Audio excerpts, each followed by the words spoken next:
Então, pessoal, esse aqui é o motor da BMW N55 B30, que vai nos BMWs 135, 335 e assim por diante. É um motor 6 cilindros em linha, 3 litros, turbo. Esse motor tem 2 comandos variáveis, um de admissão e um de escape. O motor em si ele é todo original, o que tem de alterações basicamente é na admissão e no escape. O escape a gente trocou o wastegate, colocamos um wastegate externo, o pessoal da MC Tubarão fez isso aí. E a gente faz o controle de boost usando a válvula original. Depois a gente vai mostrar para vocês como a gente faz essa estratégia de boost na Motec e as vantagens que tem para o piloto, que é selecionar o nível de boost, chave de mapa, né, no volante e ter um botão para push to pass. A gente mostra no detalhe mais para frente. Como vocês podem ver aqui, a gente tem EGTs individuais para cada cilindro. A gente está usando os EGTs da Texas. São EGTs que têm robustez altíssimas, eles duram bastante mesmo e o tempo de resposta desse EGT é bem baixinho. Tudo isso por causa do tipo da ponta que tem esse EGT, que é uma ponta exposta, mas ela é bem robusta. A gente usa esses 6 EGTs ligados no módulo TC8 da RaceGrade, que manda todas as informações CAN para a ECU. Tá? Bom, pessoal, então é isso. O motor da BMW, 3 litros, 6 cilindros, 2 comandos variáveis, motor turbo.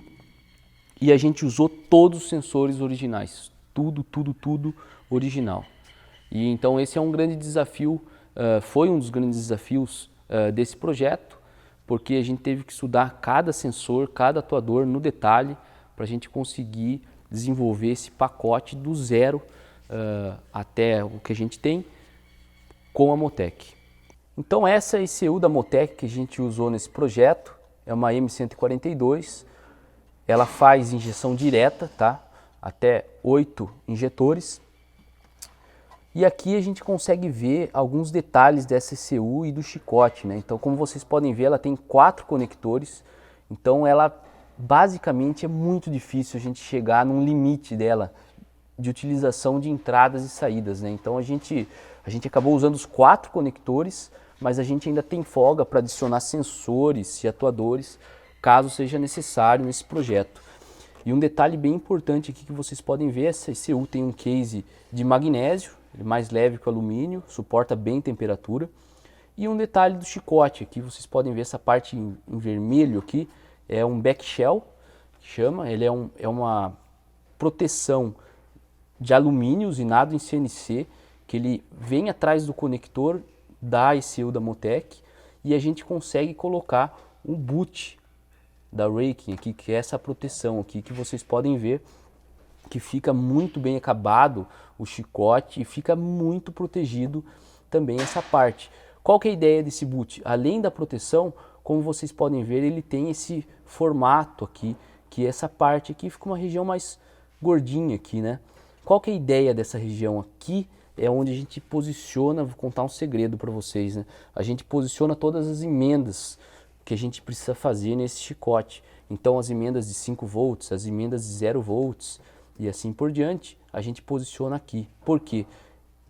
Esse boot, além de ter o espaço aqui, ele é muito robusto. Então dificilmente a gente vai ter algum problema aqui. E se a gente precisar adicionar algum fio nesse chicote, a gente vem com um soprador térmico aqui, a gente consegue puxar esse boot para trás e a gente consegue trabalhar aqui, adicionar um fio ou fazer algum retrabalho aqui, caso seja necessário. Então isso aqui é algo que a gente sempre tenta utilizar nos nossos projetos. É claro que tudo isso aqui é tudo material importado, certo? Então, colocado aqui no Brasil, com a cotação do dólar e tudo mais, fica, não vou dizer, fica caro utilizar esses materiais. Mas em projetos como esse, que o cliente quer o melhor, é a melhor solução possível, que é o que a gente vê em padrões de altíssimo nível motorsport lá fora. A gente queria mostrar esse stud aqui para vocês, ao tirar a capa. O que é isso aqui? A gente colocou aqui esse stud, que ele faz a interface do 12 volts de potência de arranque, alternador, lá para frente do motor. Então a gente coloca aqui o stud e vem com esse 12 volts e coloca uma proteção aqui para a gente não ter problema de curto e nada. O outro detalhe muito importante de mostrar para vocês é esse fio aqui. Olha como ele é fino. E aqui passa o 12 volts para arranque e alternador. Como que a gente faz isso? Usando o cabo adequado. Isso aqui é um cabo de potência 1000 spec para aplicação militar, certo? Por isso ele é fino desse jeito.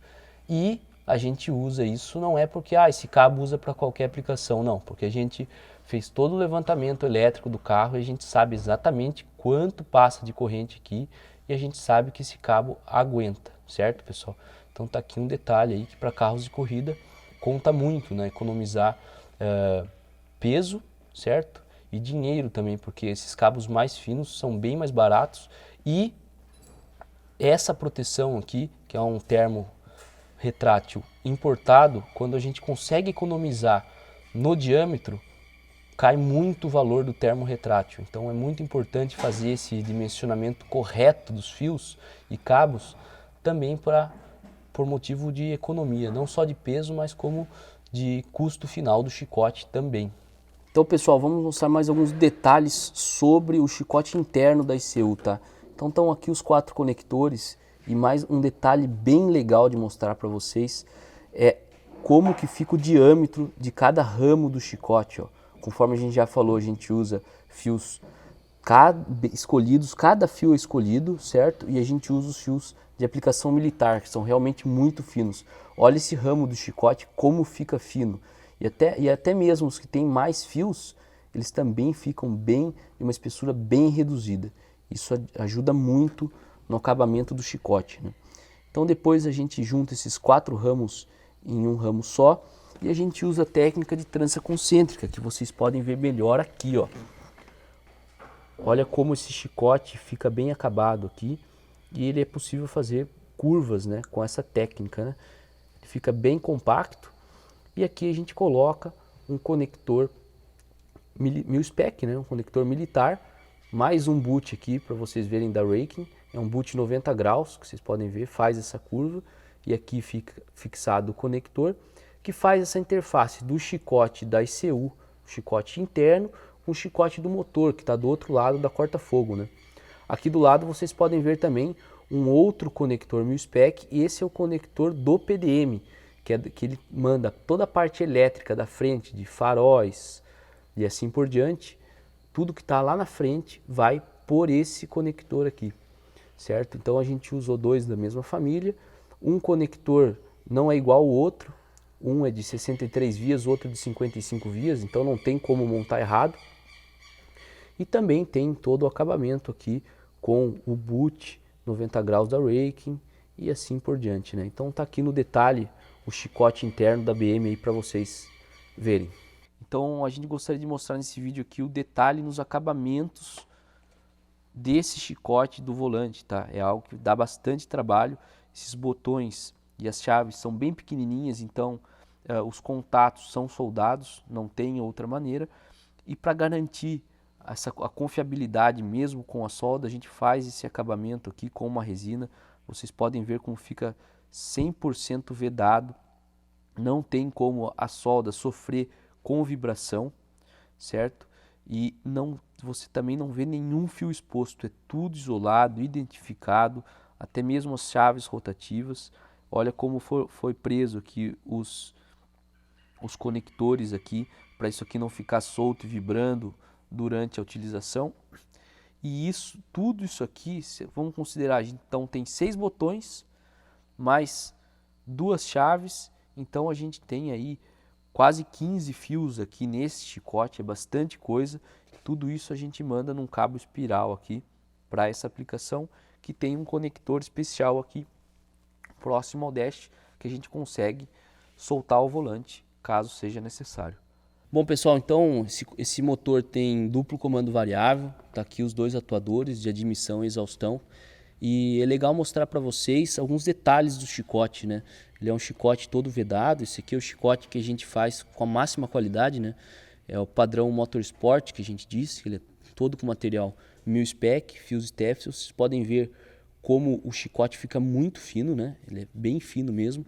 Tem identificações de tudo cada conector tem sua identificação. E aqui vocês podem ver a atenção no detalhe, né? Então a gente colocou uma braçadeirinha aqui para fixar o chicote, né? Nessa parte do chicote. E nessa derivação aqui, vocês podem ver que a gente colocou um termo retrátil. E aqui tem uma resina para vedação, né? Além disso aqui, então, está saindo 3 ramos, né? É um que vai para a temperatura de óleo, esse aqui vai para válvula de boost, que tem uma proteção térmica aqui, e a temperatura do ar aqui, que vai antes do intercooler, que a gente mede também a temperatura antes do intercooler e depois para a gente avaliar a eficiência aí do intercooler.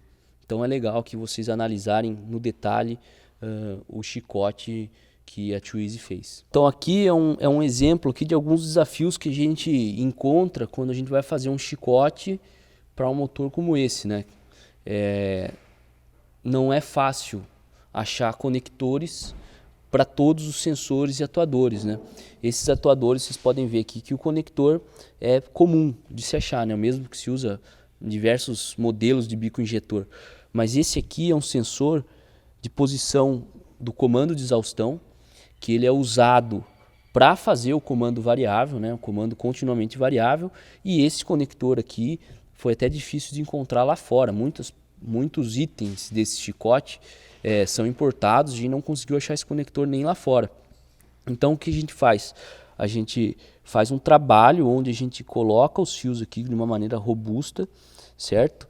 E a gente faz esse chicote aqui e a gente coloca um conector DTM na ponta desse sensor. Essa é uma maneira que fica um serviço de alta qualidade e você consegue eliminar o conector original nesses casos que são difíceis de se encontrar. Às vezes a gente faz esse tipo de serviço também quando o conector não é de boa qualidade. Às vezes acontece, conforme a gente já falou em inúmeros vídeos. O que acontece? O conector que é utilizado num carro de rua, ele foi escolhido para quê? Para um carro de rua. E num carro de rua você não tem o tira e põe de chicote, certo? Então, em alguns casos, como sensor de rotação, sensores de comando, mesmo que a gente consiga o conector original, quando a gente vê que ele não é de boa qualidade, a gente faz esse tipo de serviço e a gente coloca um conector para aplicação que vai garantir, por exemplo, um maior ciclo de vida aí da aplicação do conector. Tem mais um exemplo dessa técnica que a gente usa quando a gente não tem o conector ou quando a gente não confia no conector original. Então tá aqui a bobina, né? Bobina do cilindro 3, essa daqui. Como vocês podem ver, a gente aplicou a mesma técnica aqui, onde a gente inseriu os fios, a gente fez todo o trabalho ali, depois a gente resinou para garantir a vedação e de que os fios não vão ficar vibrando ali dentro. E a gente colocou, nesse caso foi um conector DT, que tem uma corrente por pino maior que o DTM, para a gente ter uma robustez aí nessa parte da ignição, que é muito importante para o correto funcionamento do motor. Então tem aqui mais alguns detalhes do chicote, né? A parte que passa pela flauta aqui de admissão, onde vão todos os injetores. Então o que eu queria mostrar em detalhes para vocês, né? Por exemplo, daqui para frente do chicote, vocês veem como o chicote é extremamente fino, né? Mas eu vou falar um detalhe para vocês. Aqui, nesse ramo do chicote, a gente tem aproximadamente 30 fios aqui. Daqui para frente tem borboleta eletrônica, temperatura do ar, temperatura do motor, sensor de posição do comando de admissão, sensor de posição do comando de exaustão, atuador dos dois comandos e tem mais ainda temperatura de ar, temperatura de óleo e válvula de boost. Então, aproximadamente 30 fios. E como que a gente faz? Qual que é o segredo para conseguir fazer um chicote desse diâmetro aqui, né, bem fino? Que a gente usa fios de aplicação militar, que são capas de teflon, são fios importados, que ele tem uma dimensão muito, mas muito reduzida E a gente consegue usar para esses fios de sinais aqui, né? Fora os do motor aqui, da borboleta eletrônica, que a gente não usa fios 26 AWG, mas o resto aqui praticamente é tudo 26 AWG. Os atuadores do comando a gente também não usa 26, 24. Mas aqui é um exemplo direto para vocês de como é importante saber dimensionar corretamente os fios, saber em quais sensores a gente pode usar um fio mais fino, em qual atuador principalmente, quais atuadores a gente consegue usar um fio 26, um fio 24, um fio 22 AWG, porque se a gente o que a gente faz? A gente faz esse levantamento de todos os atuadores e sensores e a gente escolhe a bitola de cada fio, só assim, e usando também materiais de altíssimo nível, só assim para a gente conseguir um chicote com esse diâmetro, né? Então, relembrando, pessoal, aqui a gente tem aproximadamente uns 30 fios. Então, se a gente fosse usar com fios comuns eu digo fios de aplicação automotiva, que são os fios de 0,5 milímetro, se a gente tivesse 30 fios aqui, isso aqui ia ser tranquilamente mais do que o dobro do tamanho. Então, dá muita diferença mesmo. E ressalto, não é só usar fio militar ou fio fino, é você saber quando você pode colocar um fio mais fino e quando você precisa colocar um fio mais grosso. Isso é a parte do projeto do chicote, né? É uma parte fundamental para vocês conseguirem atingir esse nível de qualidade